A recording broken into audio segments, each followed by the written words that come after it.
and welcome to On Point. I'm Julie Moree, and today we'll be looking at how disabled children can gain self-esteem and courage through communication with horses, and we will also look at how some people can communicate with horses through something called hypnotherapy. Joining me is the developmental director of Ride On Therapeutic Riding Stable, which serves the San Fernando and Conejo Valleys. Sarah Jones has been with Ride On for 14 years. And next I have Candy Cooper, a hypnotherapist who specializes in animal communication and works with horses and riders at Ride On Stables and is also associated with Sweetwater Ranch. Thanks for joining me. Thanks for having me. Thank you. So Sarah, could you explain to me what is therapeutic riding? What does it consist of? Basically, therapeutic riding is actually learning to ride the horse. It's a recreational opportunity for kids and adults with disabilities, both mental and physical. With therapeutic riding, the client is actually riding the horse, learning to steer, learning to walk, trot, canter. Some of our riders actually learn to jump. They go to shows. It's a recreational activity, and that's basically therapeutic riding. So looking at the children that participate, what are the benefits for them doing the therapeutic riding? Basically, the kids that learn to ride have a huge amount of, they get a huge amount out of learning to ride the horse from many different aspects. It's a great opportunity for kids, especially that are in wheelchairs or in walkers, to actually, for the first time, they're going to be up above somebody looking down. It's an opportunity that they can actually be in control. They're in control of a 1,000-pound animal. They're steering, they're guiding it, and for some kids that, like I said, is the only time during their week that they're in control. It's a great opportunity for them to get outside in the outdoors, to enjoy the environment. We have other animals on the ranch as well. We have dogs and cats, and they just really, really enjoy that outdoor experience and being out of that, traditional therapeutic therapy environment, which is a, office building, basically, a doctor's office building. So. And what's the benefit for parents? What do parents get out of? I think a lot of the times what I hear from our parents at Ride On is that their kids are not judged. It's a melting pot for people with disabilities. We basically have a very good reputation for not judging somebody by their disability, but giving them the opportunity to shine through their abilities when they learn to ride the horse. And I think that's what the parents tend to see a huge amount from us.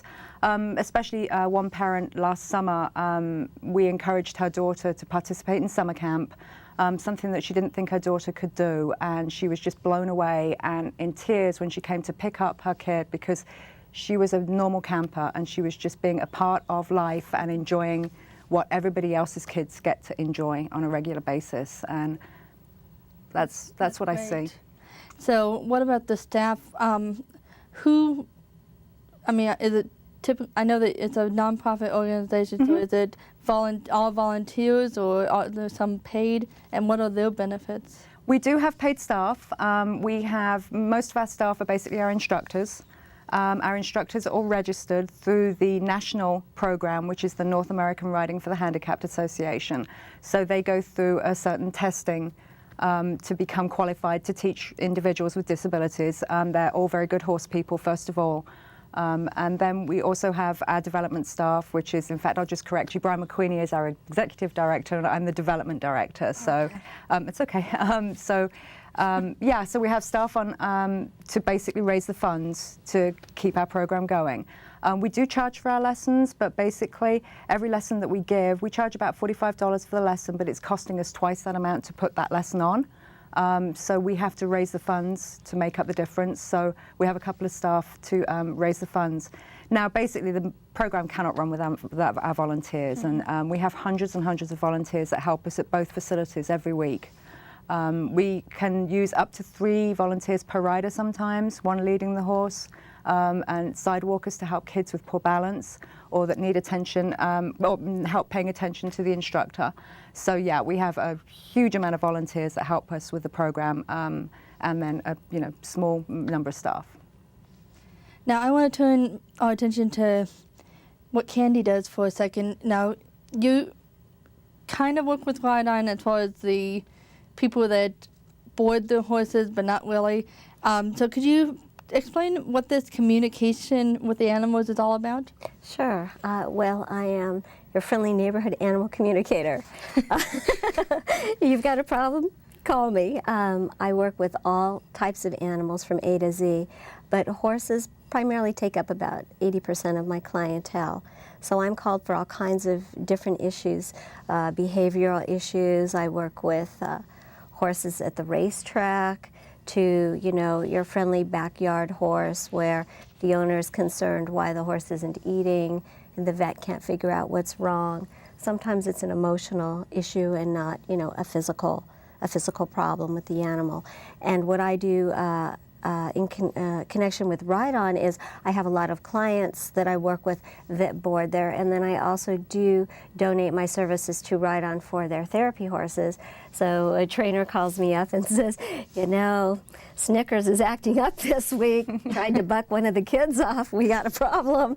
Come over and find out what's wrong, or we just got a new horse. What do you think? Are they going to fit in our format? Do they like this type of work? Because a lot of times horses are donated and you don't know where they came from or their background. And it's not exactly a situation where you want to put immediately put the animal to work in that place where you're not sure what it's going to do. Yeah. There. So how exactly do you communicate with the horse? Oh, do you that part?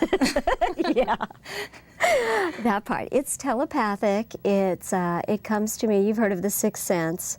I receive communication with all the animals, pictures, images, emotions, taste, and words. I do hear them speak. I do sometimes receive, actually, just like you and I, we're having a three-way conversation I have with the animal and the owner and myself, and I'm the, you know, the receiver that fine-tunes into that frequency.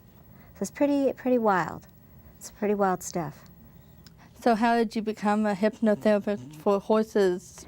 Well, when I started doing hypnotherapy with the humans, my professor actually, he suggested it to me because he knew my love of horses and my connection, and I was starting to come out of the closet, so to speak, with my animal communication. I'd been kind of keeping it in the back burner for many years, afraid to just really express it and do it professionally. And he said, why don't you go home and hypnotize one of your horses? Why don't you just try it? And I thought, is he crazy? Well, how could he can't be crazy, he's my professor. Okay.